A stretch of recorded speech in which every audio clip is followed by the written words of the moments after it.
You're listening to Death of the Reader on 2SER. We are Flex and Herds. This is your Murder Mystery World Tour, and we are still 3,000 years in the future with Isaac Asimov in Caves of Steel. I would just like to say that I am disappointed the commissioner was not thrown out a window. Yeah, we have reached the end of the story. Our culprit has been identified. It was nobody we suspected along the way. It's true. It was impossible to figure out, obviously. Yes. We are discussing chapters 13 to 18 today, the final chapters, the final serial release of The Caves of Steel by Isaac Asimov. You've done it. Yeah. You've solved a mystery. I solved the game. I'm just going to do a little cheer, a little victory dance, run a few laps around the studio. I want to thank my mother. But yeah, I mean... Just your mother? Just my mother. That's where the list That's ends? it. Good. Flex, look, you don't get thanks from me. That's not how this show works. I wasn't expecting thanks from you. I just want to make that entirely clear so we're clear on the relationship here. But I am very happy that I managed to solve what was going on, figure things out a little bit more than I was expecting, funnily enough. I really enjoyed going through this novel and trying to figure out, because obviously the commissioner is a very obvious villain character. Extraordinarily so. But using like the tropes of sci-fi and the buddy cop genre and kind of understanding what Asimov was all about and using that to extrapolate the hidden pieces of the puzzle. And we'll obviously get into that more in the final part of the show when we discuss how fair the story is, coming up in about 20-ish minutes. I wanted to, first of all, open up with the things I loved about this book and the things I think you should read it for. Throw them at me, Flex. I think, obviously, this does a fantastic origin story of some of the social commentaries. It's a brilliant place to start in both sci-fi and murder mystery if you're looking to get into either genre. I think, as we've discussed on previous episodes, the balance of themes that it does is extraordinary. Nothing feels like it's been given too much or too little time. Everything is extraordinarily well-paced. So, yeah, I thought that was excellent, consistent the whole way through the book. Perhaps one of the most consistent in quality books we've covered the whole way through the show. Yeah, I don't think there's a single bad chapter in here. And even in terms of character development, I feel like even the characters we only saw for one or two scenes, we got a really like deep window into their various despairs and their trials. Even Vince Barrett, who like I was expecting to see again, gets a scene, and they're in fact a suspect for the murder for at least a brief moment. We get to see the despair in his young eyes as he's sent back to live on the yeast farms, and he says, "Can I stay in the office for just one more minute? It won't be as depressing." That poor kid. Yeah, I felt for him, and it's really great too, because it's the kind of thing where a lot of other writers would have brought Vince Barrett into that scene and not have him be mentioned in the first chapter. Yes. But I think the fact that he was even just mentioned in a single sentence in the first chapter makes it feel so much more like a payoff than a tone-setting moment. Yeah. It also, not to tangent too hard on this show, but it also sets up quite well the scene when we actually go to a yeast farm and we get an idea of what the cultists, who presumably there are many cultists working in these wheat farms, what their daily life is like and the sorts of things that they're struggling against, this like ritualized society. I love it. Sci-fi, you beautiful mistress. Yeah. And The Caves of Steel, when it came out, quickly became Asimov's best-selling book and was then topped by its sequel, The Naked Sun, and its following sequel, Robots in Dawn. So I think that if you're looking to get into either genre, this series is an amazing place to start. The only reason I don't recommend the fourth book is because then you'd have to also go through the Foundation series, which is also excellent, mind you, but that's a lot of reading. It's a lot of reading regardless, isn't it? Yeah. Well, I mean, it's a lot of reading that you could otherwise be joining along with us this here is true. on Death of the Reader. Which you should, of course, do. Which you should, of course, do. At 9 p.m. Sundays. That's right. And on the podcast, iTunes, Spotify, YouTube, iHeartRadio, Wishka, all of the fun all stuff. All of the things. And, of course, stick around because we will be announcing our next books at the end of this show. I'm excited for that. Do you see I dropped a hint in there? I did. I heard that. Let's do it. I think the one thing that this book did let me down with, though, was the ending. The book had been so fantastic the whole way through, addressed all of its themes very well, but then when we got to this final discussion between our culprit, Lige Bailey, and our Daniel Oliver, it didn't land for me. Yeah, I think that to be clear, the final chapter is, for the most part, excellent. Yeah. The actual cornering of the commissioner, watching him try to struggle against, there's a particular moment where Bailey just says, I think it's at the end of chapter 17, he just says, well, I figured out who the culprit is and how they carried the murder out. And the commissioner just says, what? He just exclaims out loud, and it's one of the funniest moments in the book. But watching them kind of go back and forth and this intellectual battle is fantastic. However, once we've decided the commissioner's fate, I don't think that Asimov really knew how to end the novel. I disagree. You think so? Tell me about that. No, I think that Asimov knew exactly what he wanted to do. I think that he didn't come up with an ending that fit either genre, and thus it's the one thing that feels out of place in the whole book. Because basically what happens is that the commissioner is, admits to his guilt, says what happened, how it all happened, and he apologizes, and Lige Bailey and R. Daniel Oliver basically say that, well, we can pretend you're innocent as long as you serve our purposes. Elijah is quite correct. Help us, Commissioner, and we'll forget the past. I am speaking for Dr. Fastolf and our people generally in this. Of course, if you should agree to help and later betray us, we would always have the fact of your guilt to hold over your head. I hope you understand that, too. It pains me to have to mention that. I won't be prosecuted? Ask the Commissioner. Not if you help us. It's such a non-conclusion. It is a bit weird. I mean, the part that strikes me as the most strange is when they literally join arm in arm and skip out of the office into the sunset. But yeah, it feels like very obvious sequel bait. We've got this promise that humanity will reach for the stars, which is cool. And we've got this promise that the commissioner will help, the forward progress of the spaces. Because the kind of the argument that Asimov is making is that it's not the scientific people that will, at the end of the day, push beyond the ritualistic culture of Earth and attempt to colonize. It's the emotional people, it's the irrational people, the religious people, even in certain circumstances, who are going to be relied upon to break the norm. And that is a very interesting pairing because, of course, sci-fi, we're pairing this with the cult's intents to smash all the robots.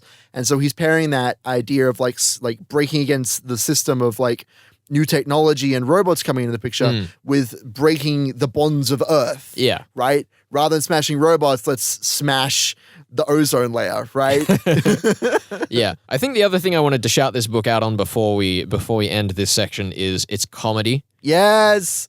Oh, we didn't talk about this, but Bentley has the best sequence in the entire novel for comedy. The comedy in this novel is not particularly overt. It's not a comedy novel, but there are two scenes in particular that just really got me. Yeah. There's the scene with the commissioner where we don't get any descriptions of his face or what he's doing, or it's not like this long bit. It's just when Bailey says, I figured out who it is, and the commissioner just says, what? I love that he's very clearly sweating. You can picture him and in his panic. But in the moment, it's not 100% clear to the reader what's going on. The other scene is the scene where Bentley inquires of Daniil's interest in robots. And the scene is punctuated when he asks that question. And obviously this is the question on everyone's minds, as we're reading the novel, will they figure out he's a robot? Will this end up in a violent situation? Is this going to cause problems? And the response is not a vocal one. It's not shouting and raving and ranting. It's not this huge panic fight between the family. It's just... Have I the family's permission to view these books during your meal? Oh, sure, said Bentley, slipping away from the table, a look of instant interest upon his face. They're mine. I got them from the library on a special school permit. I'll get you my viewer. It's a very good one. Dad gave it to me for his last birthday. He brought it to R. Daniil and said, Are you interested in robots, Mr. Oliver? Bailey dropped his spoon and bent to pick it up. I do think that one of the best parts of the comedy in this novel is the fact that none of it feels like a comedy routine. It's all just kind of in situ comedy. Yeah. It all fits into the story, and it's the story that's being told is funny rather than there being jokes. Yeah, and I love that. Yeah, it's kind of the irony of the situation when we know what's going on and the characters don't, or the characters do know and they're trying to hide it from each other. It's that very kind of sitcom comedy, but without it completely devolving into chaos, which I like. Absolutely. Either way, this has been our discussion on what we liked, what we loved, what we... And in The Caves of Steel by Isaac Asimov. All of it. Right now, we're in with our guest. This is Death of the Reader, and we'll be back in just a second.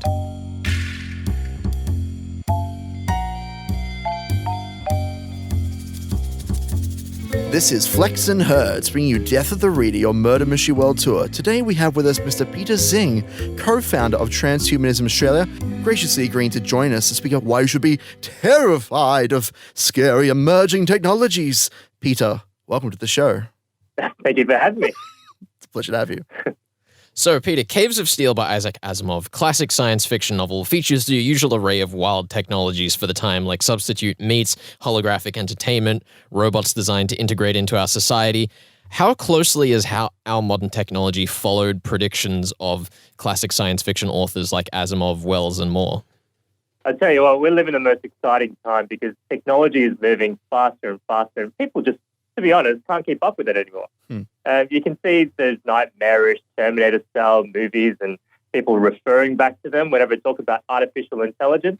You know, that scene where the metal boot crushes the human skull. Yeah. And you see that every time it brings around. And it's actually starting to look more and more real because Elon Musk out there talking about the future of AI overtaking what it is to be human. That's scaring the crap out of everyone. Yeah. In terms of holograms, it's emerging technologies that we're seeing more and more. I think 2020 will be the year where this augmented reality and the holographic imaging will become just part of everyday life. So looking forward to seeing what happens next year as well. Yeah, some exciting changes. The world's first journalist AI named Suthi Chai AI was recently unveiled in Thailand. Will we be seeing artificial intelligence that had the capacity to solve murder mysteries and other narrative-based puzzles as well soon? Well, I think the police force all around the world are already starting to use some basic artificial intelligence just to be able to identify, what the potential criminals are. Everything around data is about having a single view of every single person. And in China, that's probably closer to truth because everyone gets a social credit score over there. And we're going to see eventually the AI algorithm giving probabilities of which individuals or citizens of each state will be more likely to commit a crime than not. And when it comes to one particular crime in a particular neighborhood, they can just narrow that down based on the activities of every one of their citizens.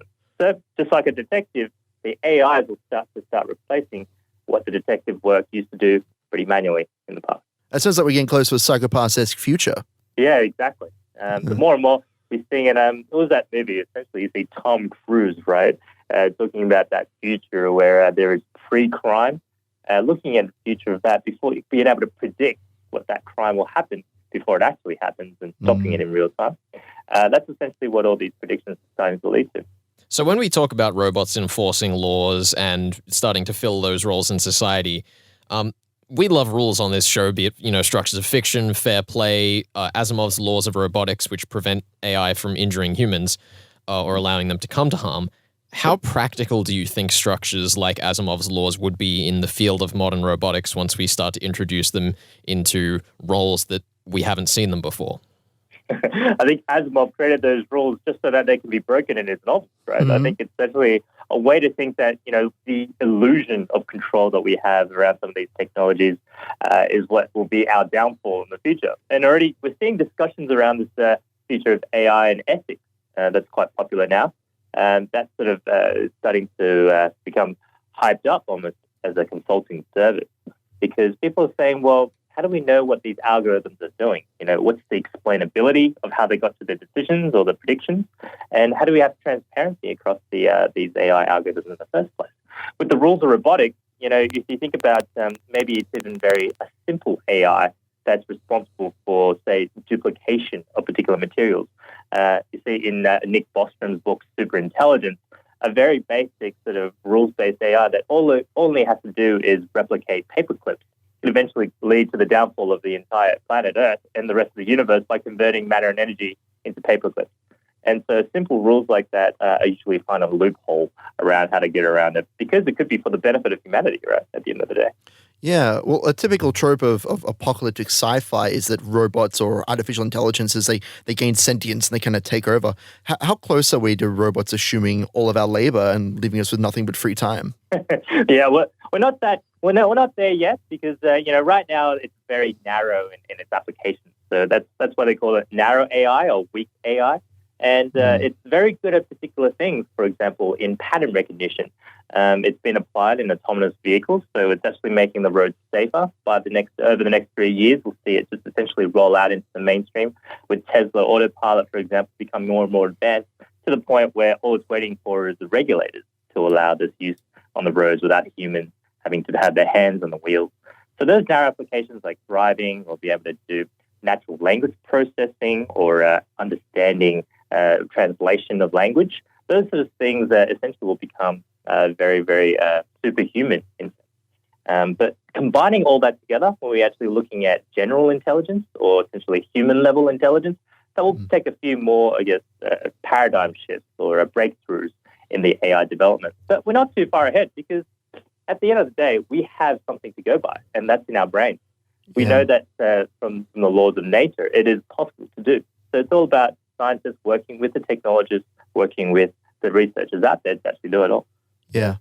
Well, it sounds like you've shut down the only flaw in this concept of transhumanism and pushing forward technologies. Historically, the traditions of a culture has often clashed with a desire for scientific process. What is the current struggle for transhumanism today in such a technologically connected world? Yeah, it is. The challenge for us is getting the mindset that this is all within reach, because there's the traditional narrative that, in terms of longevity, that you're born, you grow up, you might get married or find a life partner, you might have some kids, and they might have some kids, and you grow older, and then you expect to just grow old and pass away. And that's the sort of the hero's journey throughout life. It's told in movies and stories to everyone, and it's been that way since most of human history. Yeah, I know that you were, back as early as 2016, attempting to classify aging as a disease. That's right. Has that been successful? Tell us about that. Yeah, I mean, it sounds terrible when I talk to an elderly audience. It's like, are you calling me a diseased person? But that's just sort of how we need to spin it, because without treating it as a disease, the government or the pharmaceutical benefit scheme would not be able to prescribe drugs that essentially treating a treatable disease, right? They wouldn't be able to incentivize the development of drug research and subsidize those for people that essentially have a sickness or a disease in the first place. So, without having it labeled as a disease, or whether it's in the US, the FDA as well, that's our primary sort of motive. And we've had some success in the sense that we are now working with X Prize from Singularity as well, essentially trying to create an incentive prize for longevity. And the $1 million X Prize will go to the first organization that can convince a government, an official government of a developed country, to treat the aging process as a disease in their policy. So we can do that in Australia, that'd be fantastic. We also have the Science Party in Australia that has a health policy around trying to treat the aging process as a disease, so that we can actually get funding to find a potential cure. Those are sort of quick little wins that we're having in Australia and around the world. And slowly people are actually starting to accept that this is actually something that we can come together with and challenge the narrative that is the inevitability of death itself. Now, of course, we should address the most significant question posing against transhumanism of this era. Peter, do you have a favorite science fiction novel? For me, I've always thought about the science fictions that are based off fiction itself. So for me, it's Yuval Noah Harari. Even though he's not a science fiction writer, he looks at human history, in *Sapiens*, and then he wrote 21 Lessons for the 21st Century. What are the sort of challenges that are facing us now? And then he wrote a futuristic non-fiction, which is Homo Deus, which is where we are going as the human race. So I think in that sense, it makes not only just the imagination, expand, but also makes it concrete. I'd say Yuval Noah Harari's work is almost like science fiction, but right on the money for me. Other than that, also Altered Carbon, the original in the novel format. That's probably one of my favorites as well. Peter, thank you so much for joining us here on Death of the Reader. It's been an absolute pleasure having you on. No worries. Thank you so much for having me. This has been Flex and Herds chatting with Peter Xing, co-founder of Transhumanism Australia. Thank you again, Peter, and we'll be back with Caves of Steel in just a second.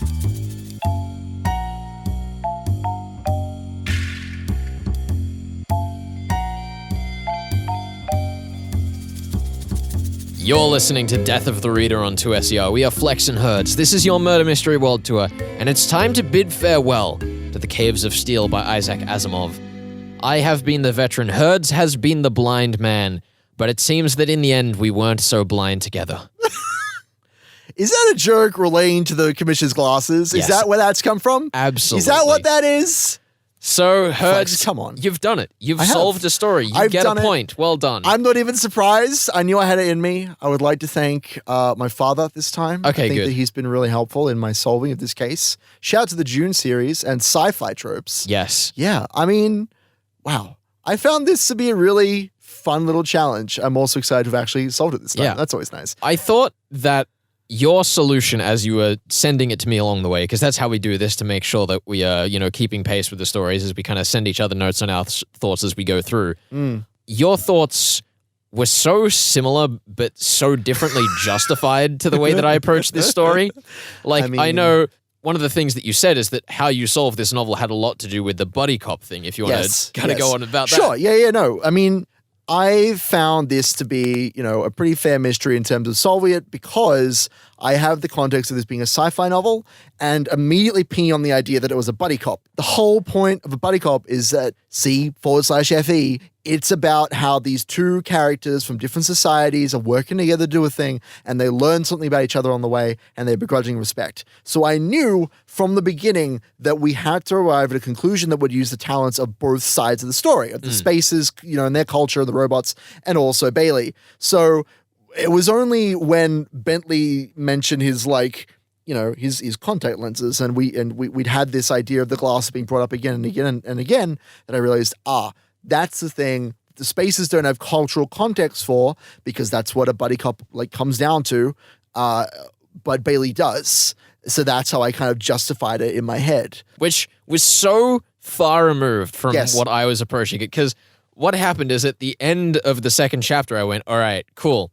So there's one character in the story that it could be, and they keep talking about his glasses. Yeah. That's it. That was me done. Here's the thing. When I was reading about his glasses, I thought, I see. Asimov is just hammering home the idea that they've been, damaged in a struggle.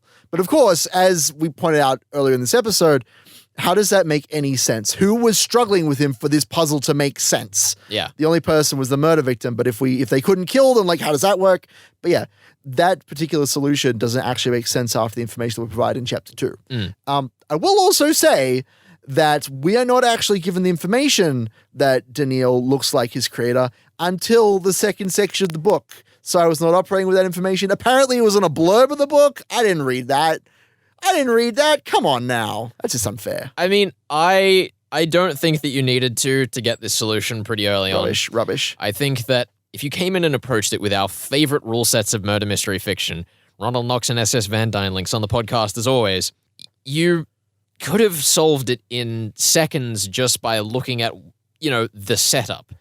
And I think that's one of the main things that kind of tips the scales for me in terms of calling this novel fair, in that it's too fair, but it's too fair because of the way I approach it. Sure.